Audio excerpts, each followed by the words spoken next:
Most men think the biggest enemy is outside them. It isn't. It's the voice in their own head. The one that whispers, "You're not ready. You'll fail. Stay where it's safe." But here's what almost nobody realizes. That voice is not your enemy. It's a voice that was never trained.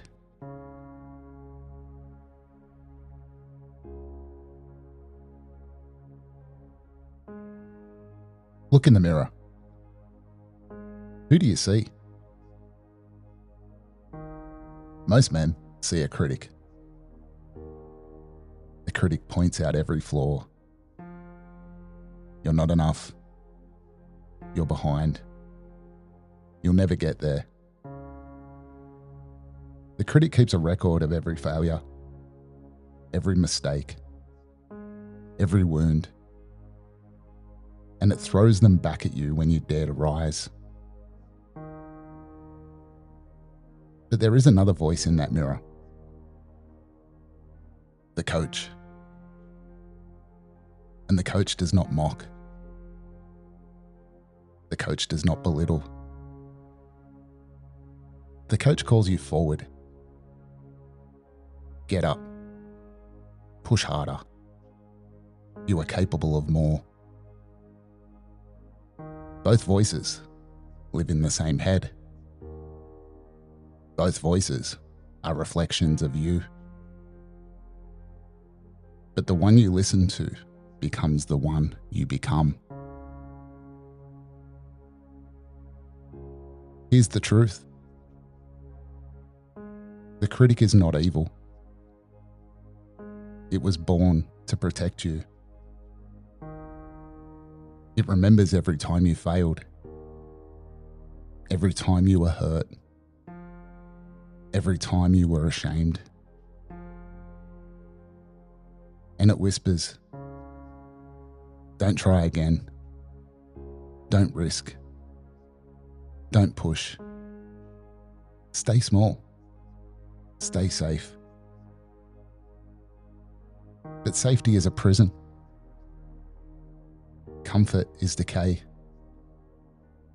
And if you let the critic steer, you will live a life of avoidance, not achievement. The critic's logic is simple. If you don't try, you can't fail. But it forgets the deeper truth. If you don't try, you can't live. The coach, on the other hand, is not naive. It sees the same failures, the same scars, the same wounds. But instead of saying, "Don't try," it says, "Learn, rise, grow." The coach knows pain is teacher. The coach knows discipline is freedom. The coach knows you are stronger than you think. And when you listen to the coach, something shifts. Your posture rises. Your energy sharpens. Your actions align with possibility instead of fear.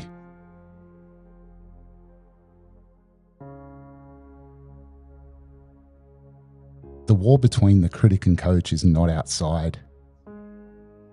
It is inside. And the mirror you face every morning reflects which one is winning. If you hear, "I can't," you're listening to the critic.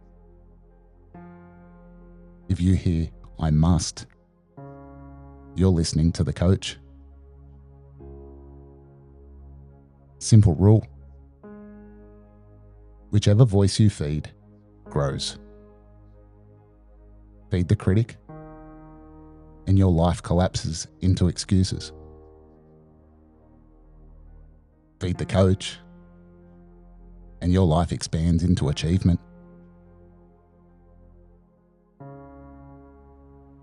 Now here's the catch. Most men think the critic is the truth and the coach is wishful thinking. But it's the other way around.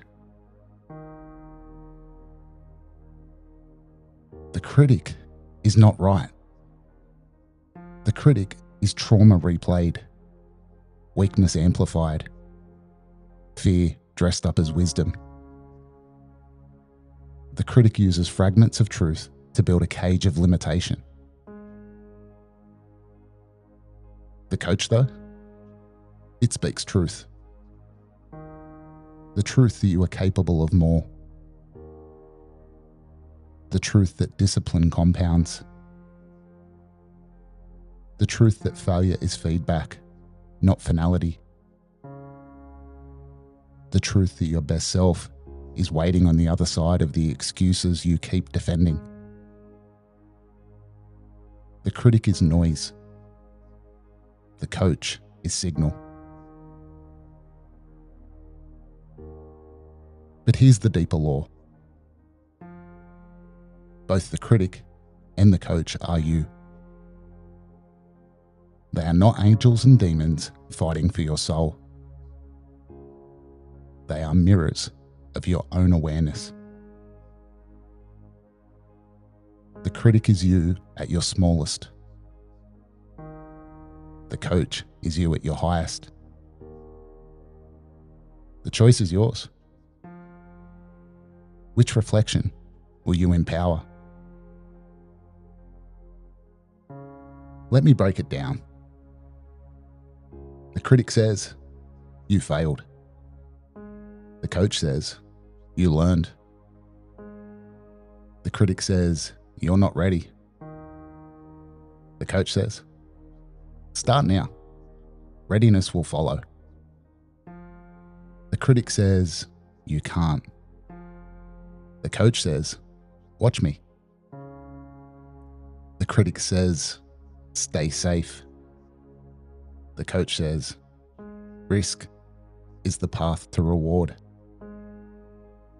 Two mirrors, same face, different futures. Think of it like training. The critic says, it's too heavy, drop it. The coach says, one more rep, you've got this.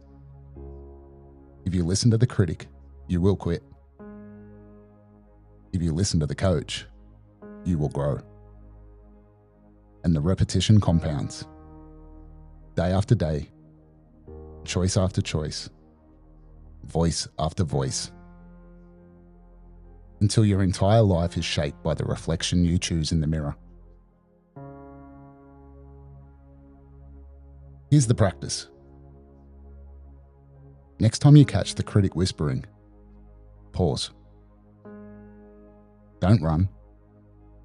Don't numb. Don't obey. Ask yourself, is this truth or is this fear? 9 times out of 10, it's fear. And in that pause, you create the space for the coach to speak. The coach is quieter. It doesn't scream. It doesn't panic. It simply reminds you of who you are. But to hear it, you must silence the critic long enough to listen. Understand this. The critic will never disappear.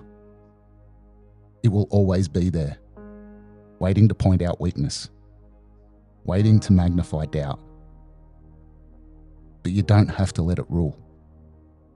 You can thank it for its concern and then choose the coach instead. Sovereignty is not killing the critic. Sovereignty is refusing to let it drive. Because the mirror is always waiting. Every morning, every night. And what you see staring back is not the reflection of your face, but of your focus. Do you see failure, or do you see potential? Do you see excuses, or do you see accountability? Do you see the critic, or do you see the coach? The choice is yours. So here's the challenge. The next week, every time you hear the critic, write it down. Capture its words. Then rewrite them as the coach would speak. You'll notice something. The critic's voice is repetitive, predictable, boring. The coach's voice is alive, creative, expansive. And the more you practice, the easier it becomes to shift mirrors.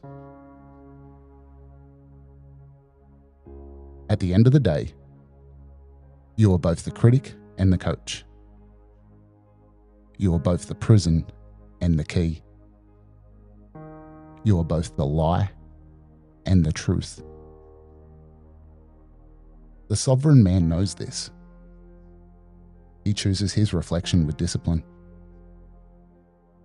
He chooses the coach. He chooses expansion. He chooses to live aligned with his highest self, not chained to his lowest. So tomorrow morning, when you look in the mirror, ask yourself, who am I going to listen to today? The critic who wants me safe, small and silent? Or the coach who wants me strong, sovereign and free? Because both voices are waiting, and whichever one you feed will become the life you live.